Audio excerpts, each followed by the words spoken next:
नमस्कार, मी पंजाब डक. शेतकऱ्याचे फोन येत आहेत. आम्ही कांदे काढायला सुरुवात करावत का, हळद काढावत का?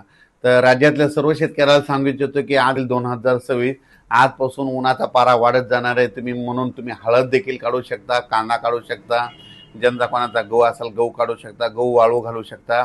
कारण की राज्यात सध्या तरी 15 दिवस पाऊस येणार नाही, म्हणून हा अंदाज सर्व शेतकऱ्यांनी लक्षात घ्यायचा.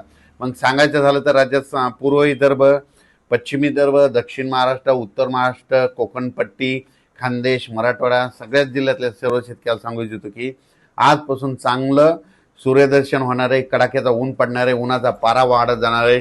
काही ठिकाणी 37 अंश, काही ठिकाणी 38, कुठं 39, 40, 41, 42 अंशापर्यंत उन्हाचा पारा वाढत जाणार आहे. म्हणून हा अंदाज महाराष्ट्रातल्या शेतकऱ्यांना लक्षात घ्यायचा. नंदुरबार जिल्हा, धुळे जिल्हा, नाशिक जिल्हा, जळगाव जिल्हा, अहिल्यानगर त्या भागातल्या सर्व शेतकऱ्याला सांगितलं की तुमचा कांदा वगैरे काही असेल तर तुम्ही काढू शकता.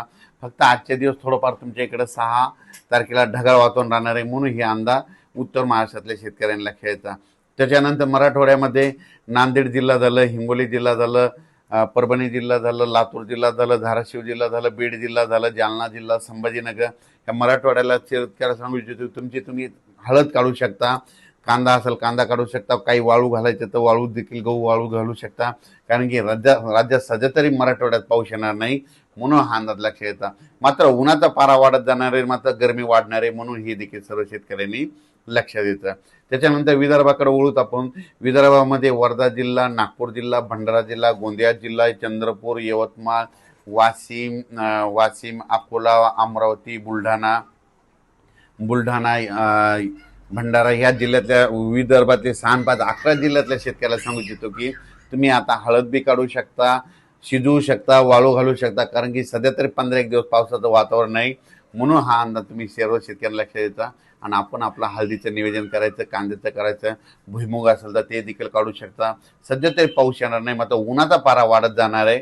अकोला काही काही ठिकाणी जवळपास 42 अंशापर्यंत 43 अंशापर्यंत उन्हाचा पारा पाहायला भेटणार आहे, म्हणून हा अंदाज लक्षात द्यायचा. त्याच्यानंतर कोकणपट्टीकडे शेतकऱ्याला सांगू इच्छितो की कोकणपट्टी आणि सातारा, कोल्हापूर, अहिल्यानगर, संगमनेर ह्या पट्ट्यातल्या, नाशिक पट्ट्यातल्या शेतकऱ्याला सांगू इच्छितो की तुम्ही काय करा, सध्या आता काही पावसाचं वातावरण नाही, फक्त 18-19च्या दरम्यान कोकणपट्टीकडे थोडं वातावरण बदलणार आहे. फक्त त्या कोकणपट्टीकडे सातारा, कोल्हापूर आणि कोकणपट्टीकडे थोडं वातावरण चेंज होणार आहे, म्हणून 19-20चा अंदाज या कोकणपट्टीतल्या शेतकऱ्यांनी लक्षात घ्यायचा. पण राज्यात मात्र इतरत्र सध्या तरी पावसाचं वातावरण नाही, म्हणून हा अंदाज देखील सर्व शेतकऱ्यांना लक्षात घ्यायचा. ज्यांचं कोणाचा हळद असेल, कांदा असेल, गहू असेल तर तुम्ही काढू शकता. कारण की राज्यात सध्या तरी पाऊस येणार नाही, म्हणून हे देखील लक्षात घ्यायचं. राज्यातल्या परत एकदा शेतकऱ्याला सांगू इच्छितो की आज 6 एप्रिलपासून चांगला उन्हाचा पारा वाढत जाणार आहे, म्हणून लातूर जिल्ह्यातल्या शेतकऱ्यांनी ज्यांचं हळद असेल ते काढू शकता. नांदेडकडे हळद आहे, त्या जिल्ह्यातील शेतकऱ्यांनी हळद काढू शकता.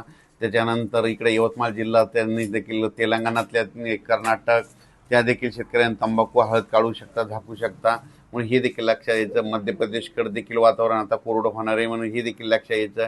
म्हणजे सांगायचं झालं तर राज्यात सगळीकडेच आता आजपासून थोडं वारं सुटल, म्हणून हे देखील लक्षात यायचं. पण राज्यात मात्र उन्हाचा तीव्र पारा वाढत जाणार आहे, ऊन वाढत जाणार आहे, म्हणून हा अंदाज सर्व शेतकऱ्यांनी लक्षात यायचा. अचानक वातावरण बदल झालं तर परत एक मेसेज दिला जाईल. धन्यवाद.